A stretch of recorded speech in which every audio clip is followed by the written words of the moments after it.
I think you can say that with that one change in November '89, I was sort of young enough that I still sort of rode the wave of change, really.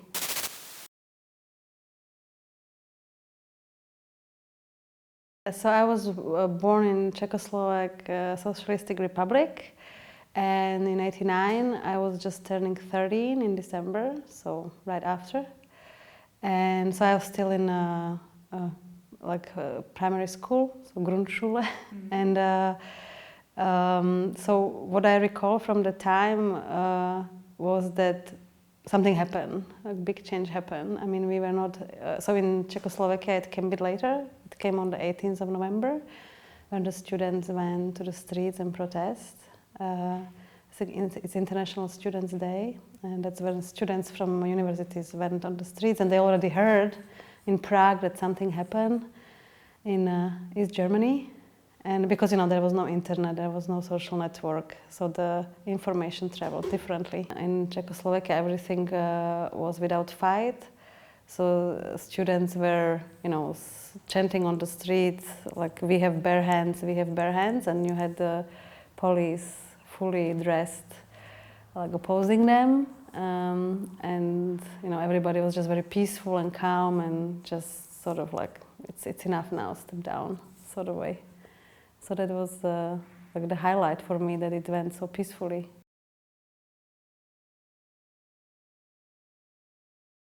And what happened right after, like in late '90, early '91, the British Council has supported the founding of the bilingual English-Slovak grammar school, and it was very close to my hometown. And I managed to pass the tests and get in, and so I was the first student in that school, learning everything in English from 1st of September '91. Yeah, so that was different. We had different school books, and we had teachers from UK, like British teachers. So it was completely something different. I knew, and without that, it would never happen, obviously. We were also taught in the system as UK kids were, so more question-based, more case study-based. So we were not memorizing stuff. We were really learned to think and to, make projects. It was very creative years. And in this case, in my grammar school, we worked in groups. We learned teamwork, and such sort of things. So that was completely different. We were not sitting in rows. We were sitting in circles or in sort of U-shaped formation. So that was very, very different. We were basically very early on, sort of were encouraged also by teachers, but somehow by the environment, like that with the freedom also comes responsibility, and the democracy is about,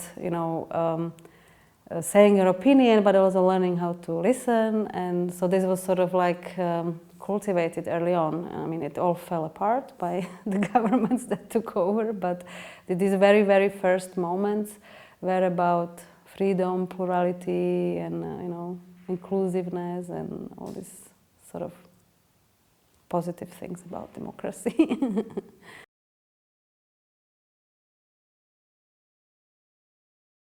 Knowing now what is possible, like without resources and infrastructure, it's very hard. So even if you have fantastic ideas, the everyday life puts you down. So when I talk to some scientists from Slovakia, they do great stuff. That's out of question.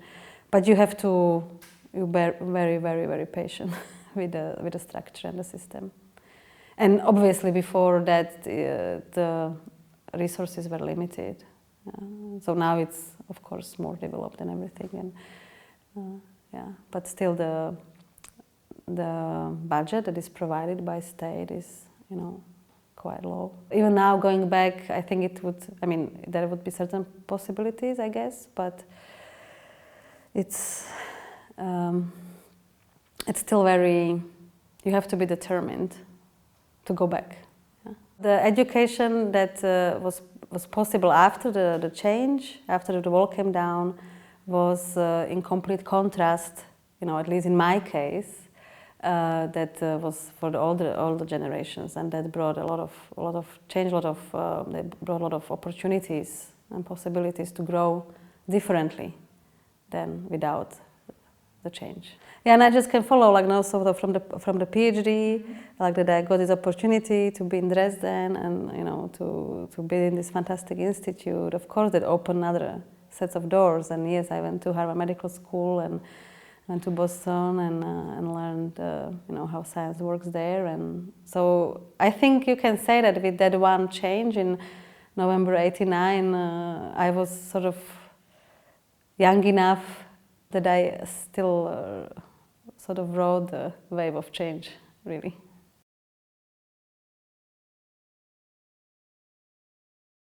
And this is very international. Of course, it's an advantage if you speak German, but if you don't, it's not a problem. And the language of science is English, so it's this is a great place that doesn't, at least language is not a barrier, that's for sure. And my group is very international, so we are from Slovakia, Germany, Poland, Vietnam, Italy, Mexico, and Greece now.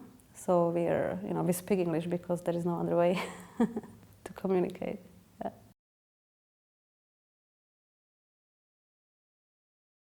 If you're Czech or Slovak or German, the possibilities are almost equal, I would say. At least, with Erasmus program, people can go and study abroad, and that's available, for anybody, either EU programs or even some local fundings.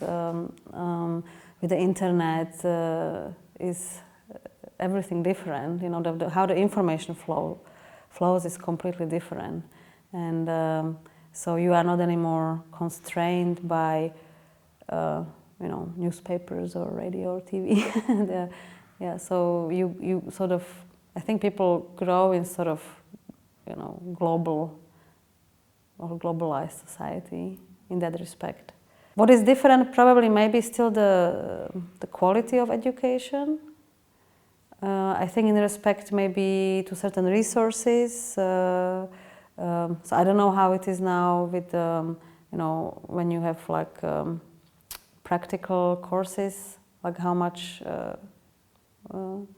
people do, but I know it's getting better and better. I mean, that's for sure. It's individual. It depends on the universities as well. But so I think this sort of the differences between West and East are start to be neglectable.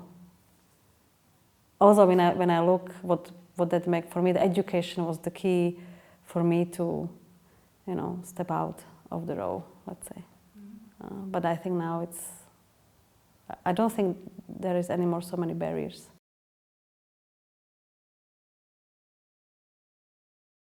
$30 years ago, we faced certain change. Yeah, we faced the change between Eastern Bloc and Western capitalism. That's how we were introduced to that. And I think what we need now is again change. Change how we live, how we behave.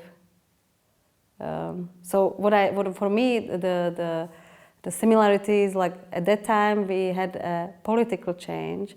Now I think we need another set of changes to adjust our lives and to be adaptable to what's happening around us. And I think that's not what's happening, and it has to happen. So that's my parallel. I think what we can learn is that change is good, and that not everything has to go always the same way as we were used to. I think that's the main lesson.